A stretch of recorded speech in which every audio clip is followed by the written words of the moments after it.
Grabé el domingo pasado un A la Contra en el que hablaba del exceso de mortalidad que se estaba produciendo en España, también en Portugal, y decía que en 2022 solo en España habían muerto 30.500 personas más de lo que estaba previsto, por el MOMO, que es el sistema de monitorización de la mortalidad diaria que realizan desde el Instituto de Salud Carlos III de Madrid.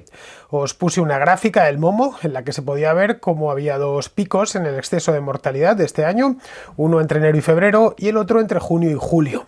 El gráfico os lo pongo de nuevo, lo estáis viendo para refrescároslo.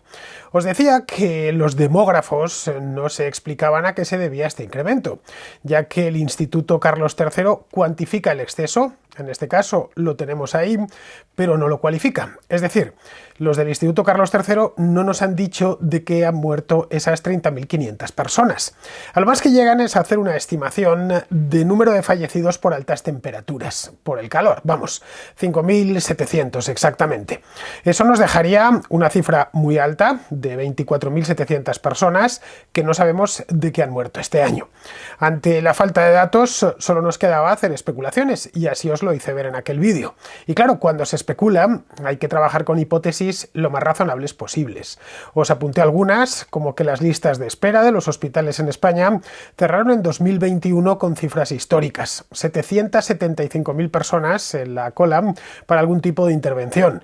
Esto a finales de 2021. Luego es muy posible, es un hecho, que a lo largo de 2022 esas listas de espera se han mantenido. Esto el día 31 de diciembre ya se dijo en su momento que era más que nunca la lista de espera que había. Por lo tanto, parte de estas muertes podrían deberse a que durante la pandemia se retrasaron operaciones e intervenciones quirúrgicas a pacientes que ya estaban enfermos, provocando que algunos de ellos terminaran falleciendo. Eso por un lado. Por otro lado, os comentaba sobre una hipótesis bastante razonable teniendo en cuenta y fundamentada en datos. Os comentaba también, por otro lado, la posibilidad de que el incremento de fallecimientos se debiese a que el tiempo de respuesta de los servicios de emergencia ha aumentado desde el comienzo de la pandemia, algo que los propios sanitarios, también os insistía en ello, han denunciado en diversas ocasiones.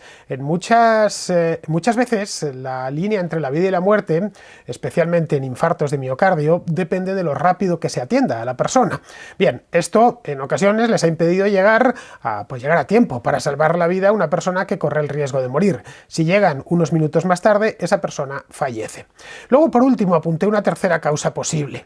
Nuestra población se encuentra cada vez más envejecida, esto es algo que lo sabemos porque vivimos aquí, salimos a la calle y lo podemos ver, y la tendencia, por lo tanto, es que España cada vez tenga más fallecimientos, cada vez mueran más personas. Bueno, que también es verdad, y esta salvedad la hice ver en aquel vídeo, que la edad media de los españoles en 2021 era similar a la de este año, y sin embargo fallecieron menos personas. Luego, lo de la vejez de los españoles, digamos que es una hipótesis, pero una hipótesis que creo que tiene menos carga, teniendo en cuenta que si lo comparamos con 2021 no se ha producido el mismo número que las otras. La atención primaria también se la ha señalizado, se la ha señalado con el dedo diciendo que ha estado medio atascada durante los 2 últimos años y muchas enfermedades que podrían haber sido atendidas correctamente no han podido ser atendidas porque no se han descubierto a tiempo.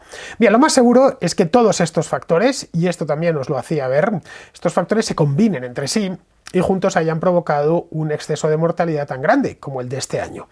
Nada más, me limitaba a enumerar una serie de hipótesis, no por nada, sino porque soy periodista y mi obligación es hacer estas cosas, más aún cuando me lo habían pedido algunos contraescuchas. Bien, pues ahí lo dejé, el vídeo, subí el vídeo, esto fue el domingo por la tarde, y pude comprobar que desde casi el primer comentario arreciaron los insultos, me llamó la atención, me llamaron de todo, que si estaba vendido, que si no tenía ni idea, que si trabajaba para las farmacéuticas, en fin, una sarta de locuras que me fueron soltando.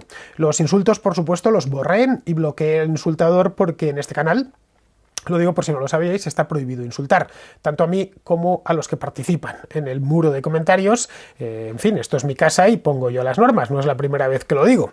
Quien quiera venir aquí a debatir, quien quiera venir aquí a exponer sus opiniones educadamente, yo no censuro a nadie. Yo lo único que quito son los insultos y las faltas de respeto. Vamos, los que disentían de mí, de lo que yo decía educadamente, tienen sus comentarios publicados.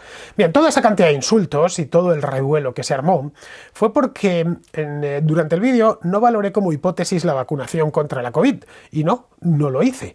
No lo hice porque no hay una sola prueba que vincule la administración de las diferentes vacunas con el exceso de muertes este año. Se han dado casos, esto es indiscutible, de gente que ha muerto, pues qué sé yo, 3, 4, unos días después de vacunarse, pero correlación no implica causalidad. Esto es algo que a veces se nos olvida, pero es que es así. Pongamos por caso que esa misma persona que ha muerto 3 o 4 días después de vacunarse, 3 o 4 días antes, qué sé yo, comiese una comida en especial, podríamos echarle la culpa a ese alimento en especial. No sé si me entendéis. Que dos supuestas causas sucedan a la vez no significa que eso sea el causante final. Bien, esto es un principio científico muy básico. Que haya correlación o aparente correlación entre algo no significa que eso signifique causa. Si la vacunación hubiese resultado en un aumento constante de muertos, yo sería el primero en decirlo. Yo no me debo a nadie, ni a las farmacéuticas, ni a nadie. Si hay algo que es observado y que me parece razonable, lo digo.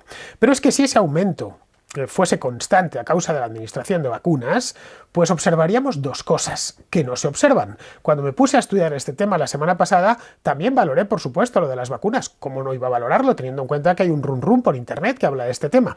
Y lo eliminé tan pronto como vi estas dos cosas. La primera es que el exceso de muertes estaría repartido en todo el año, cosa que no sucede. Tal y como hemos visto, acabamos de ver en este gráfico que os ponía el Momo, el exceso de mortalidad se produce fundamentalmente en enero y principios de febrero y luego ya en verano. En meses como el de marzo y finales de febrero, de hecho, la mortalidad fue de promedio inferior a lo previsto.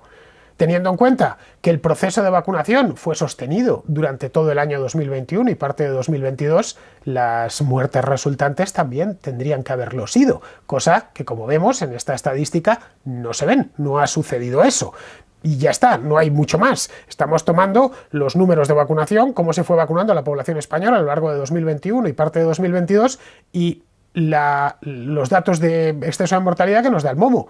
Y la verdad, sinceramente, no encajan. Pero es que hay otra cosa que yo creo que es más importante y que saca a las vacunas de la ecuación definitivamente, y fue lo que a mí, que me gusta comparar cuando estoy viendo algo. Yo de entrada no me creo nada, siempre parto de preguntas y siempre soy escéptico. Lo primero que empiezo es a comprobar, pienso como un historiador. Me hago preguntas, ya está, no parto de verdades, parto de no sé y a partir de ahí investigo. Bien, España e Italia son dos de los países, creo que no sé si el segundo y el tercero, de toda Europa en los que la vacunación ha estado más extendida. En España se ha vacunado con una dosis el 86% de la población y con dos el 87%. En Italia se ha vacunado con una dosis el 81% de la población y con una dosis el 86% de la población y con dos el 81%. Bien, como vemos son muy parecidos. Vayamos al mes de junio y veamos cómo se comportó el exceso de mortalidad en ambos países, que eso lo tenemos.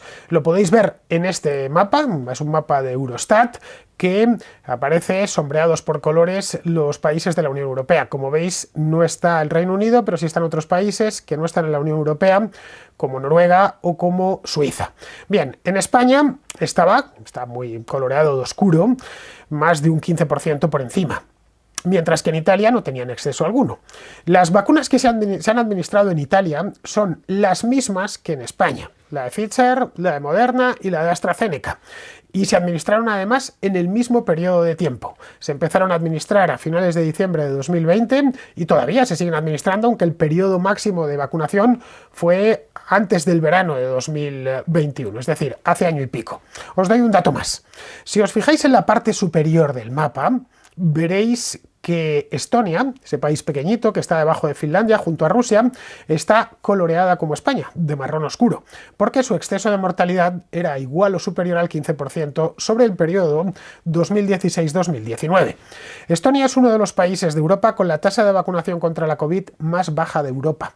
Allí solo el 64% de la población recibió la primera dosis y el 65% las dos dosis. Suecia, con una tasa de vacunación sensiblemente más alta, el 75% de la población sueca recibió las dos dosis, tiene un exceso de mortalidad mucho menor que el de Estonia. Bien, como veis, las cifras no encajan, pero a pesar de ello se ha llenado Internet, pues no sé cómo llamarlos, de iluminados que han confundido una sospecha o una obsesión a menudo con una certeza. Buena parte de estos iluminados se metieron el otro día a comentar en mi vídeo, como no sé, como si fuesen demógrafos reputados, cuando la realidad es que están siguiendo, y siguiendo al dedillo además, la desinformación difundida por conspiranoicos varios. Esa es la realidad. Yo no tengo certezas, salvo prueba fehaciente, no tengo certezas. Yo no tengo la verdad, yo la busco y a menudo no la encuentro, porque es mucho más lo que desconozco que lo que conozco. Así que os invito, queridos, a ser un poco más humildes y sobre todo menos fanáticos.